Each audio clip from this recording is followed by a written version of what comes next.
मैं आप सबका धन्यवाद देता हूं।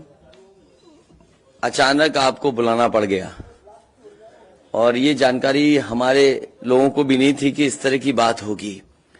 हालांकि ये सूचना मिल रही थी कि लखनऊ से जो मुख्यमंत्री उनके सबसे बड़े अधिकारी हैं और प्रमुख सचिव का जगह जगह फोन जा रहा है कि जहां भारतीय जनता पार्टी हारे वहां पर काउंटिंग स्लो करिए। मुख्यमंत्री के प्रमुख सचिव डीएम्स को फोन कर रहे हैं कि जहां बीजेपी हारे वहां पर काउंटिंग स्लो होनी चाहिए। और यही नहीं, अगर हम पिछला चुनाव देखें तो जो भारतीय जनता पार्टी की हार हुई है 47 सीटें ऐसी हैं जो 5000 के अंदर कम वोट में हुई हैं।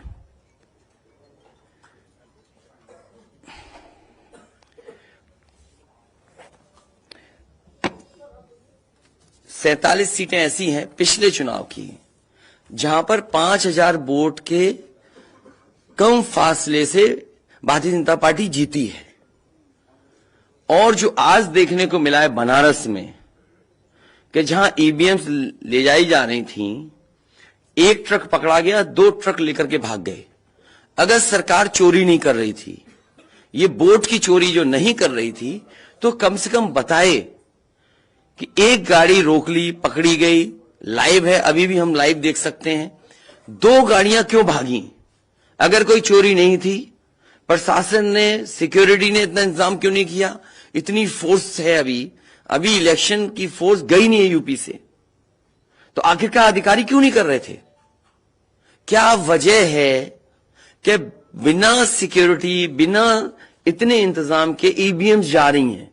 और ईवीएम्स के बारे में ये मानना है कि किसी भी वेयर हाउस में रखी हो या किसी भी स्ट्रांग रूम में रखी हो, तो बिना प्रत्याशी के जानकारी के आप मूव नहीं कर सकते हैं। अगर आपको ईवीएम्स को मूव करना है तो कम से कम जो प्रत्याशी चुनाव लड़ रहे हैं उनकी जानकारी में होना चाहिए। और सोचिए, मुख्यमंत्री आवास से प्रमुख सचिव, मुख्यमंत्री जगह जगह फोन कर रहे हो और डीएम्स को बता रहे हो। ये घबरा गए उसी दिन जिस दिन अखबारों में कुछ जगह आया कि कहीं पार्क की सफाई हो रही है, कहीं घर की सफाई हो रही है। और आप में से वो लोग हैं जो जमीन पर घूमे, जो जमीन पर चुनाव चल रहा है, वो भारतीय जनता पार्टी के खिलाफ था, जनता के अंदर नाराजगी थी। ये जो कल एग्जिट पोल आए हैं, मैं एग्जिट पोल पर बोलना नहीं चाहता था, लेकिन जो एग्जिट पोल आए हैं वो कहीं ना कहीं परसेप्शन ये क्रिएट करना चाहते हैं कि हां भारतीय जनता पार्टी जीत रही है, जिससे वो चोरी भी करें अगर, वो भी ना पता लगे कि हां चोरी हुई है। इसीलिए अगर हमने वोट दिया है तो मैं अपने नौजवानों से, किसानों से और आम लोगों को कहूंगा कि उतनी हमारी जिम्मेदारी बनती है कि वोट को हम बचाएं। अगर वोट नहीं गिना जाएगा तो लोकतंत्र कहां जाएगा? और ये लोकतंत्र की आखिरी लड़ाई है। मैंने कई बार कहा कि उत्तर प्रदेश का चुनाव लोकतंत्र की आखिरी लड़ाई है। इसके बाद तो जनता को क्रांति करनी पड़ेगी, तभी बदलाव आएगा। इसलिए मैं अपने पार्टी के लोगों से और जो सच्चे ईमानदार, सच्चे सिपाही हों, सच्चे अधिकारी हों, सच्चे पत्रकार हों, कम से कम आगे आए और लोकतंत्र को बचाने के लिए खड़ा हों। और मैं अपनी पार्टी के लोगों से कहूंगा कि जब तक काउंटिंग न हो जाए तब तक कम से कम ये नजर रखें और लगातार निगरानी रखें कि कैसे वोट बचाया जा सकता है, कैसे जहां पर मशीनें रखी हैं कोई किसी का आना जाना ना हो। ये लोकतंत्र के लिए बहुत ही खतरे का समय है। जो दल हार गया, अब उसके बस में यही है जो अब करने जा रहे हैं। ये जितने कुछ एग्जिट पोल हुए हैं वो इसीलिए हुए हैं कि अगर वो चोरी भी करें तो शायद नजर ना आए। अब ईवीएम्स पकड़ी गई हैं, बहाना कोई ना कोई अधिकारी बताएंगे कि हम ईवीएम्स इसलिए ले जा रहे थे। आखिरकार फोर्स के साथ क्यों नहीं ईवीएम्स जा रही थी? ये तो ईवीएम की एक बनारस की जो अभी भी लाइव चल रहा है वो घटना है। बरेली में एक स्ट्रांग रूम से बाहर नगर पालिका की कचड़े की गाड़ी में, जिसका नंबर UP25 DT 9166 में 3 बक्से सील पकड़े गए, जो सील बक्से थे। एक बक्से में सादा बैलेट पेपर था तथा 2 बक्से में मोहरें, रजिस्टर तथा सील करने वाला सामान था। करीबन 500 बैलेट पेपर पकड़े गए। इसी तरह सोनभद्र का है कि सोनभद्र में भी बड़े पैमाने पे चीजें पकड़ी गई। वो भी लोग समझ में आ गया तो उन्होंने देखा, एसडीएम को रोका। एसडीएम घोरावल जनपद सोनभद्र में खाली मत पर अपनी गाड़ी से पॉलिटेक्निक कॉलेज ले जाते हुए पकड़े गए। क्या सफाई देगी सरकार? इसीलिए मैंने कहा प्रमुख सचिव मुख्यमंत्री आप जानकारी कर लें। अगर आपके डीएम्स कोई जानकार हैं, उन्होंने खुद बताया है कि वहां से लखनऊ से फोन आ रहे हैं कि जहां पर भारतीय जनता पार्टी हार रही हो वहां पर काउंटिंग स्लो हो और रात तक काउंटिंग लेकर के जाइए।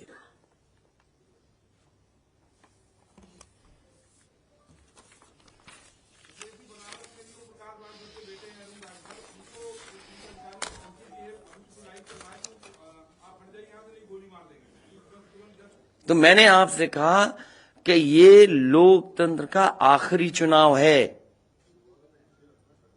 इसके बाद तो जिस तरीके से आजादी के लिए लड़ाई लड़ी गई थी, उसी तरह की हमें और आपको क्रांति करनी पड़ेगी। मैं तो अपने नौजवानों से अपील करूंगा कि जहां किसान इतने साल बैठे रहे, तब सरकार झुकी। कम से कम 3 दिन लोकतंत्र के अखंड प्रहरी बनकर के ईवीएम्स को बचाएं और चुनाव को बचाएं। मैं किसी डीएम का इसलिए नहीं मानूंगा। डीएम कौन होता है? अगर प्रमुख सचिव मुख्यमंत्री फोन करेगा, डीएम क्या कर सकता है? डीएम की क्या हैसियत है? ये फिर जो प्रत्याशी लड़ने रहे थे उनको आखिरकार डीएम ने क्यों नहीं बताया? डीएम अगर ये जवाब दे रहा है तो उस डीएम से पूछिए कि डीएम ये बताओ कि तुमने जो प्रत्याशी चुनाव लड़े थे उसके बारे में क्यों नहीं बताया उन प्रत्याशियों को? ये डीएम आखिरकार किसके नीचे काम कर रहे हैं? और बनारस जैसी पोस्टिंग किसी डीएम को मिली होगी, इस डीएम को मैं भी जानता हूं। जब पहली पोस्टिंग मैंने मुजफ्फरनगर दी थी, मैं नहीं जानता ये डीएम कौन है, किसकी सिफारिश पे ये मुजफ्फरनगर पहली बार गया था। बेईमानी करा रहा है ये डीएम। और जवाब ये डीएम का कि ट्रेनिंग के लिए जा रहे हैं। तो आखिरकार पॉलिटिकल पार्टीज को क्यों नहीं जानकारी दी? क्या जवाब है उनके पास इसका? और जब बाकायदा गाइडलाइन लिखी हुई है यहां पर कि आप ईवीएम्स का मूवमेंट नहीं कर सकते, आप कैसे ईवीएम का मूवमेंट कर रहे हैं? आप पूछिए जो दिया बयान। अरे भाई, मैं तो कह रहा हूं किसी आपने जो पॉलिटिकल चुनाव लड़ रहे हैं उनके बारे में क्यों नहीं बोल रहे हैं आप? और आप भी डीएम की बात को मानते हो। वो वर्जन इसलिए बोल रहे हैं क्योंकि सरकार एक भाषा बोलेगी, ऊपर से नीचे तक भाषा एक बोलेगी। आप बताइए, जब समाजवादी सरकार का चुनाव था, इलेक्शन कमीशन ने जो शिकायत की उस अधिकारी को हटाया गया? आज इलेक्शन कमीशन ने किसी अधिकारी को हटाया हो? एक अधिकारी अगर इलेक्शन कमीशन हटाया हो तो बता दो। मुझे कोई उम्मीद नहीं। इसीलिए मैं कह रहा हूं कि लोगों को लड़ना पड़ेगा। अगर लोकतंत्र बचाना है तो कहीं ना कहीं तैयारी करनी पड़ेगी लोकतंत्र बचाने के लिए। जो गाइडलाइन है, आज जो बैलेट पेपर पकड़े गए हैं सोनभद्र में, जो बैलेट पेपर पकड़े गए हैं आपके बरेली में, जिस तरह ईवीएम्स को ले आया जाता है, ये सवाल बड़ा है। अधिकारी वही भाषा बोलेंगे जो उनको बोलने के लिए सरकार कहेगी। वो नहीं चाहते कि ओम प्रकाश राजभर जी क्या भूल गए? इलेक्शन कमीशन याद नहीं है? ओम प्रकाश राजभर जी नॉमिनेशन के लिए गए, इनको अपमानित नहीं किया गया? क्या प्रशासन कार्रवाई कर रहा था? स्वामी प्रसाद मौर्य जी के साथ क्या व्यवहार हुआ? कोई भूल जाएगा इन बातों को? और चुनाव भर में क्या भाषण दें, क्या भाषा का इस्तेमाल था? हर जगह डराने का काम जनता को। ये अलग बात है। कम से कम इलेक्शन कमीशन को ये देखना चाहिए, खुलेआम जनता देख रही है, आज के जमाने में लाइव है कि किस तरीके से ईवीएम्स को ले आया जा रहा था। चुनाव आयोग को सबसे पहले जिलाधिकारी बनारस पे कार्रवाई करनी चाहिए कि आखिरकार उसने किसी को कॉन्फिडेंस में क्यों नहीं लिया। अगर मशीनें जा रही थी तो प्रत्याशियों को क्यों नहीं बताया गया? पॉलिटिकल पार्टीज को क्यों नहीं जानकारी दी गई? अगर ये गाइडलाइन में है कि नहीं है इलेक्शन कमीशन के? आप ईवीएम्स को एक जगह से दूसरी जगह मूव करा रहे हैं, आखिरकार इसके लिए जिम्मेदार कौन है? आप ईवीएम लेके जा रहे हैं, अब 2 दिन की बात है, काउंटिंग होनी है।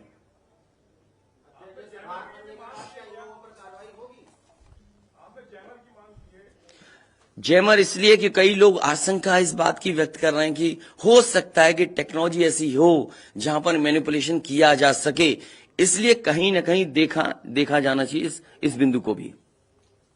भारतीय जनता पार्टी के नेता लगातार कह रहे हैं कि ओम प्रकाश राजभर हो, स्वामी प्रसाद मौर्य हो, संजय चौहान हो, या जो कहें कि आपके साथ जो लोग आपके चुनाव में आपके साथ आए, आपके साथ चुनाव लड़े, उनको चुनाव नहीं जीतने देंगे, उनको चुनाव किसी भी कीमत पर हम हराएंगे। तो यही तो तरीका है, जो लड़ रहे हैं उनके बेटे ही तो लड़ रहे हैं चुनाव, जहां की ईवीएम्स पकड़ी गई हैं। और भविष्यवाणी एग्जिट पोल में कैसे आ सकती है? पॉलिटिकल लीडर्स जो बातें कहें, सत्ता के लोग बैठे हुए, वो एग्जिट पोल में कैसे दिखाई दे रहा है? प्रशासन और सरकार की जो चोरी है, इसमें एग्जिट पोल के टेलीविजन चैनल शामिल है। आपको ये देखना चाहिए, जो एग्जिट पोल कर रहे हैं क्या मुनाफे के लिए कर रहे थे? जो कंपनियां बड़ी बड़ी सर्वे का पैसा कौन दे रहा है उनको? और जो डेटा दिया है चैनलों को, फ्री दिया गया है कि उपहार में दिया गया है, वो अलग बिंदु है। कोई इतनी बड़ी एक्सरसाइज कर रहा है, उसका फाइनेंशियल बर्डन कौन उठा रहा है?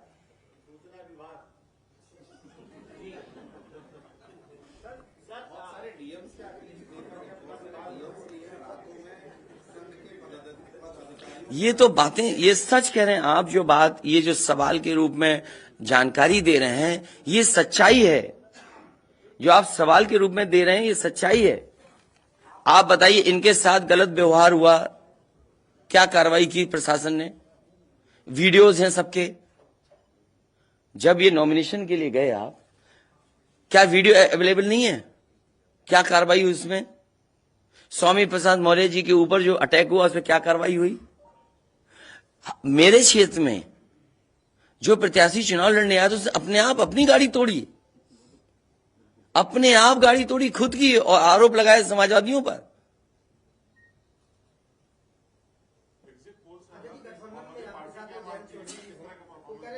क्या करेंगे जब वोट को लेंगे? आगे वो कह रहे हैं शांतिपूर्ण मतगणना के लिए उन्होंने अपील की है। नहीं, शांतिपूर्ण मतगणना के लिए तो हम भी अपील कर रहे हैं, लेकिन सावधान रहें। अगर वोट दिया है तो वोट को बचाए भी तो सही। अगर ईवीएम्स खुली सड़क पे इस तरह जाएंगी, आप क्या उम्मीद करोगे? आपके बैलेट पेपर पकड़े जा रहे हैं। आपके लखनऊ में ही एक गाड़ी पकड़ी गई थी, उसके अंदर क्या क्या था? वो कहते वो तो हर गाड़ी में टूल बॉक्स होता है। तो टूल बॉक्स में इतना बड़ा हथौड़ा थोड़ी होता है कि आप ताला तोड़ दो। वोट बचाने के लिए कहीं ना कहीं हमें एक अखंड प्रहरी की तरह काम करना पड़ेगा। और अगर हमारे किसान इतने दिनों बैठ सकते हैं, अब तो 3 दिन की बात है, 3 दिन तो बैठना ही पड़ेगा, नहीं तो ये प्रशासन के लोग बैठ करके चोरी करा देंगे।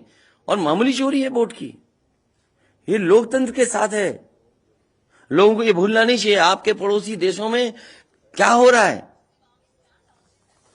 इसलिए मैं ये भी गाइडलाइन पढ़ना चाहता हूं कि जो ईवीएम की मूवमेंट के लिए जो मुझे जानकारी मिली है, वो मैं आपसे पढ़ना चाहता हूं कि all polled EVMs and all reserve EVMs after the poll shall be under cover of arm forces, arm police at all times. Reserve EVMs should also be returned at the same time when the polled EVMs are returned at the receipt center. Reserve EVMs shall not be kept in the strong room meant for polled EVMs. They shall be kept in another strong room meant for keeping reserve EVMs. It must be ensured that all reserve EVMs are also deposited in the strong room meant for reserve EVMs at the same time when the polled EVMs are deposited in the strong room meant for the polled EVMs. तो EVMs के लिए बिल्कुल clear कहा गया है कि कैसे क्या होना है। और वही जांच भी कौन करेगा? अगर डीएमई जांच करेगा तो क्या उम्मीद करोगे आप उसके लिए? इसके आगे जो पॉलिटिकल पार्टी हम तय करेंगे क्या करना है। अगर हमें कोर्ट का भी सहारा लेना पड़ेगा, लेकिन उससे पहले हम अपने पार्टी के कार्यकर्ता नेताओं और जो हमारे सच्चे पत्रकार, सच्चे पुलिस फोर्स में लोग हैं या वो लोग हैं, उनसे भी मेरी अपील होगी कि कम से कम लोकतंत्र को बचाने के लिए आगे आए। कोर्ट से पहले मैं आप लोगों के माध्यम से अपील करना चाहता हूं, ऐसे तमाम लोग जो लोकतंत्र को बचाना चाहते हैं वो कम से कम आगे आए।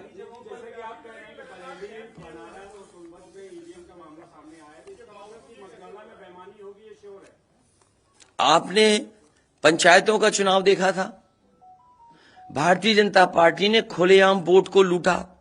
जनता को याद है महिलाओं की जो कपड़े फाड़े गए, छीने गए, महाभारत के अलावा अगर किसी ने किया तो वो भारतीय जनता पार्टी ने करके दिखाया। क्या कार्रवाई की गई उस समय बताइए? इलेक्शन जो आपका स्टेट इलेक्शन कमीशन है, शिकायतें हुई, क्या कार्रवाई हुई उनके ऊपर? क्या कार्रवाई हुई पुलिस के ऊपर? क्या कार्रवाई हुई उन लोगों ने जिन्होंने वोट को छीना? इसलिए मैं अपील करता हूं आपके माध्यम से, जो सच्चे पत्रकार हैं, सच्चे अधिकारी, पुलिस फोर्स, लोकतंत्र को बचाने के लोग सामने आए, जिससे लोकतंत्र बचाया जा सके। माननीय मुख्यमंत्री जी, ये जो घटनाएं हो रही हैं, हताशा और निराशा की जो है वो पराकाष्ठा है। क्या ऐसा कुछ होगा? क्या समाजवादी मैं नौजवानों से विशेष अपील करूंगा, और इसलिए अपील करूंगा, मैंने वो तस्वीरें देखी कि नौजवान वोट डालने के लिए लोकतंत्र में कैसे निकल पड़ा। अगर उसने वोट डाला है तो कम से कम वो वोट बचाए। अपना कैसे वोट बचाएगा? गिनने से कैसे गिनती में लाएगा? और ये कोई ये मामूली घटना नहीं है। जो लोग लोकतंत्र पर भरोसा करते हैं उनके अंदर आक्रोश होगा, ऐसा नहीं है कि गुस्सा नहीं होगा उनके अंदर। इसीलिए मैंने कहा कि 5,000 के अंतर में सीटें जो जीती गई थी भारतीय जनता पार्टी की, वो 47 हैं। और मैंने इसीलिए कहा कि प्रमुख सचिव, मुख्यमंत्री, जिलाधिकारियों को फोन कर रहे हैं कि काउंटिंग स्लो की जाए। और बैलेट के लिए हम लोगों ने अपने प्रत्याशियों को और जो एजेंट्स हैं, हमारे इलेक्शन एजेंट्स, उनको समझाया है कि बैलेट को किस तरीके से काउंट करना है, कैसे रखे जाएं, उन सब को समझाने का काम किया। और आप में से जो लोग बनारस गए होंगे वो जानते होंगे कि बनारस साउथ समाजवादी पार्टी जीत रही है, अयोध्या समाजवादी पार्टी जीत रही है। ये घबराहट है बीजेपी को। पवन पांडे जीत रहा है, ये घबराहट है।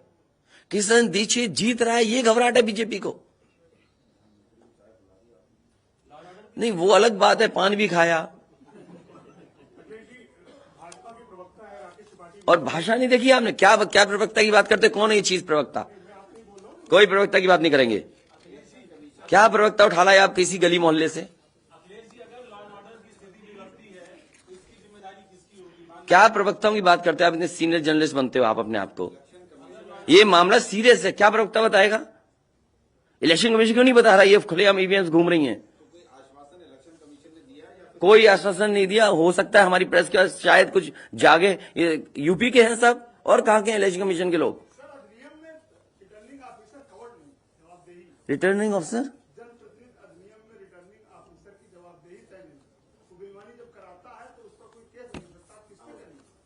अब ये तो हमें भी जानना पड़ेगा कि क्या करें। इसीलिए मैंने कहा कि हम तैयारी से रहिए। ऐसे तो किसी पे कार्रवाई नहीं कर सकते। हाँ, जिम्मेदारी तो अच्छा इलेक्शन कमीशन की जिम्मेदारी है कि निष्पक्ष चुनाव। इतना बड़ा कमीशन हम क्यों कह रहे हैं कि इलेक्शन कमीशन की जिम्मेदारी है? क्यों उसको इंडिपेंडेंट बनाई गई ये बॉडी? ये सब जो आपके माध्यम से हो रहा है वो सब लाइव है। जो ये चीजें हो रही हैं सब लाइव है, सब शिकायतें की जाएंगी, सब देंगे। अभी तो अभी कहो तो अभी लाइव दिखा दें। जब आपको बुलाया है, मैंने तकलीफ दी आपको, इसके बाद हम लोग अपना लिखेंगे।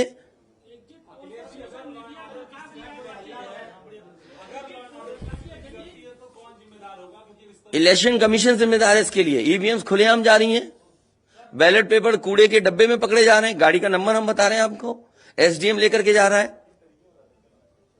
और मैं तो कहूंगा कि चुनाव हमारे जितने भी समाजवादी लोग हैं कानून व्यवस्था को मानते हुए शांतिपूर्ण रहें, लेकिन जिम्मेदारी सरकार की भी तो है।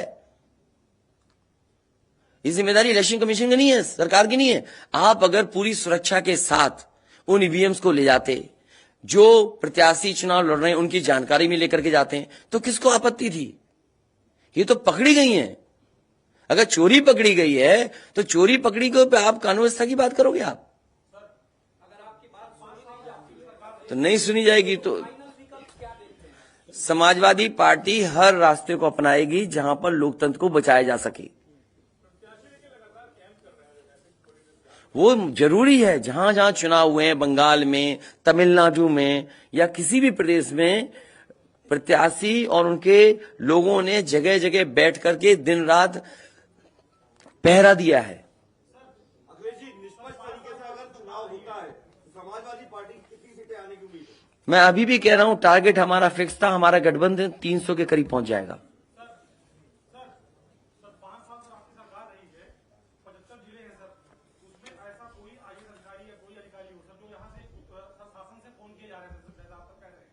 मुझे तो अधिकारी नहीं बताया ना। नहीं, मैंने नाम लिया प्रमुख सचिव मुख्यमंत्री का, जिससे मुझे जानकारी मिली। उसका नाम कोई नहीं बता सकता। हाँ, मुझे इलेक्शन कमीशन अगर कहेगा तो मैं नाम बताऊंगा। अरे हम सरकार चलाएंगे, हमें हमारे इतने भी अधिकारी नहीं होंगे। क्यों नाम बताएं चाहने वालों का? अरे तुम में चाहने वाले बैठे, किसी का नाम ले लूंगा मैं? तुम्हारे ही लोग अलग से मुझे मैसेज करते हैं, नाम ले दूं? अब तुम नहीं, वो हमारे दुश्मन हो तो हम क्या करें तुम्हारा? अरे बहुत सारे हैं जो हमें पर्सनल मैसेज भेजते हैं, तो क्यों नाम उनके ले दूं मैं? क्या चीज? अरे नए हो पत्रकार यार, बहुत सीनियर नहीं हो तुम। अपना परिचय दे दो, सब जान जाए आपको। जाने कौन सा एनबी है।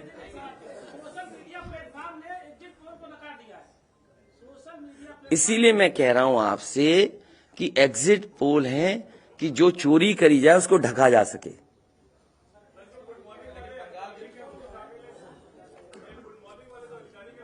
नहीं, अगर ओम प्रकाश राजभर जी से पूछना चाहो तो उनसे ही पूछ लो, केवल ईवीएम पर, क्योंकि इनकी विधानसभा का मामला है, इनकी विधानसभा का इशू है। देखिए, जैसा कि अभी हमारे एक साथी ने कहा कि माननीय अखिलेश यादव जी के साथ जो लोग हैं, चाहे संजय चौहान जी हो, चाहे ओम प्रकाश राजभर हो, चाहे स्वामी प्रसाद मौर्य हो, हम उनको जीतने नहीं देंगे। आप ही की तरफ से आया ना बात? आप ही नहीं, ये पूरे प्रदेश में गूंज रही है बात। और भारतीय जनता पार्टी हम लोगों के गठबंधन से घबरा गई है और बनारस जैसे प्रधानमंत्री जी अपनी इज्जत बचाने के लिए गली गली घूमे हैं। ये मैं कह रहा हूं, गली गली घूमे हैं। जिलेवार 75 साल की आजादी में 70 साल से उठ पड़ रहा है। पहले हमारे देश के प्रधानमंत्री हैं जो जिलेवार रैली किए हैं। अगर गलत कह रहा हूं तो बताओ। पहले प्रधानमंत्री हैं और पहली बार मैं देख रहा हूं इतनी बड़ी दुश्मनी। मैं उसी दिन कहा था जिस दिन नामांकन के समय जिलाधिकारी और वहां के कमिश्नर की मिली भगत से जब 3 लोगों की एंट्री है नॉमिनेशन कक्ष में, तो सैकड़ों गुंडे वहां कैसे पहुंच गए? पहले सवाल वहीं खड़ा होता। उसी दिन मैंने कहा था आप लोगों के सामने पेश करके लखनऊ कि डीएम बनारस और कमिश्नर के होते हुए निष्पक्ष चुनाव नहीं हो सकता। आज खुलासा हो गया। जब चुनाव आयोग की गाइडलाइंस है कि चाहे खाली ईवीएम हो चाहे कोई ईवीएम, अगर वहां स्ट्रांग रूम से निकालना है तो वो वहां चुनाव लड़ने वाले उम्मीदवारों को सूचना दे, तब उसके बाद वो वहां से ले जा सकता। और प्रशासन की निगरानी में, और 3-3 गाड़ियां भाग रही हैं। शायद हमारे लोग वहां नहीं होते। 2 गाड़ी तो चली गई, एक गाड़ी जबरी जब खड़ा हो गया किसी तरह जान बचा के तो रोका, तुरंत उसके चारों टायर का हवा निकलवा दिया हमने। निकालो नहीं तो ये भी ढकेल के लेके चले जाएंगे। वही देखिए, दिख रहा है ना इतनी ईवीएम मशीनें कैसे वहां आई। सवाल तो इस बात का है। तो देखिए, वहां के जिलाधिकारी और कमिश्नर जो वहां हैं, इन पे हमारा खुद भरोसा नहीं है। और जाको राखी साइया मार सके न कोई, बाल न बांका कर सके बैरी जग सारा हो। 10 मार्च को 10 बजे देख लीजिएगा। पहले राउंड की जब बैलेट पेपर की गिनती होगी, पहले चक्र की, तो समाजवादी पार्टी गठबंधन का रुझान जो आएगा वो 400 सीटों का आएगा। 400 से भी ज्यादा आ सकता है। आपके सामने 10 को देखिएगा, रुझान जो बैलेट पेपर का आएगा वो 400 से भी ज्यादा आएगा। लेकिन भारतीय जनता पार्टी घबराहट है। वो लगे हैं कि ईवीएम से हेरफेर कर देंगे, तो हम लोग भी वहां लगे हैं ईवीएम ठीक करने में। हम लोग भी घेर ही लिए हैं, नहीं थे तो लेके भागी गए थे। तो इनसे हम लोग डरने वाले नहीं है। हमारे गठबंधन के सभी नेता कार्यकर्ता, हमारे सभी साथी लगे हैं, पूरी किलेबंदी है। जो भारतीय जनता पार्टी की सोच है, ये एक कदम चलते हैं तो हम 10 कदम आगे निकल के चलते हैं। हम इनको 3 साल पहले ही बता दिया कि सत्ता से बेदखल करूंगा। आप लोग भी नहीं मान रहे थे कि मान रहे थे? नहीं मान रहे थे। और आज प्रश्न खड़ा हो गया ना। मैंने कहा 27 अक्टूबर 2021 को कि माननीय अखिलेश यादव जी को मुख्यमंत्री बना के दिखाऊंगा, और 10 मार्च को देखिएगा जब टीवी पे चलेगा आप लोगों की स्क्रीन पर, तब समझ में आ जाएगा सबको।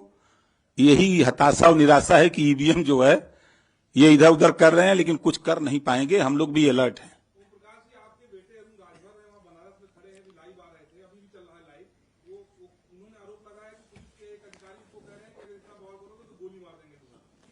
देखिए, धमकाइयां चमकाइयां न पाइयां तब भाग जाइयां ठीक है।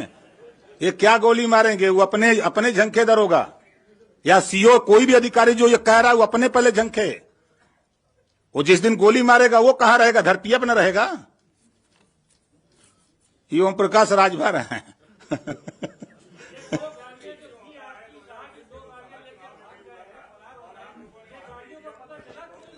भैया मेरे, हम लोग तो एक घेर के रखे, दो तो वो भी किसी पर, वो हमारा आदमी आगे खड़ा वो मार देता, धक्का मर जाता, लेकिन वो भी ढीठ था। अब जाति का ठाकुर था, यो बात है। हेमंत सिंह नाम है। अब वो लौट गया, वही कहे चढ़ा दो गाड़ी। और जो गाड़ी रुकी तब तक उसके साथ 4 लोग थे, तो पहले साइकिल से गाड़ी का हुआ निकाले कि कहीं ठेल के आगे न बढ़ा दें, तब जाकर के ईवीएम का खुलासा हुआ है। साफ पूरी होगी, आप देखिएगा ना। आप लोग चिंता मत करिए, चिंतन करिए। अरे यार तुमने आप जब कह दिया, इससे ज्यादा कह सकते हैं? तुम भी ऐसी बातें कर रहे हो भाई। जब कह दिया ये बातें, हाँ?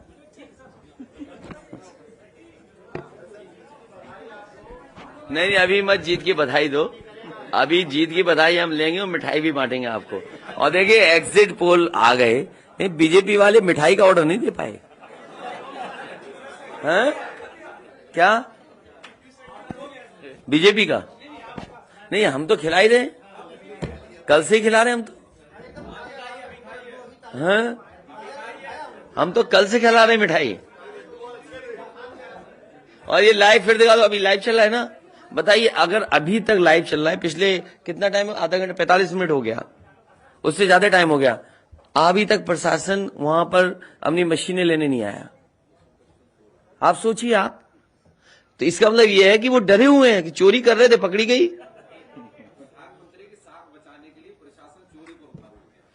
आप देखिए ना, अगर मान लीजिए हम और आप यहां बैठ करके देख रहे हैं, अगर वो चीज लाइव हो रही है तो दुनिया में देखी जा रही होगी।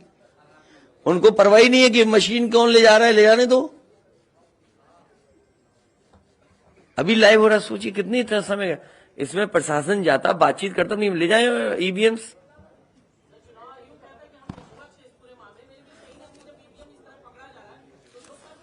इसीलिए तो मैं कहता हूं, सच्चे पत्रकार भी हमारी मदद करें, सच्चे अधिकारी मदद करें, सच्चे जो लोग हैं, जो अगर आज नहीं तो कल अफसोस होगा। इसीलिए जो लोग लोकतंत्र बचाना चाहते हैं वो सब आगे आए।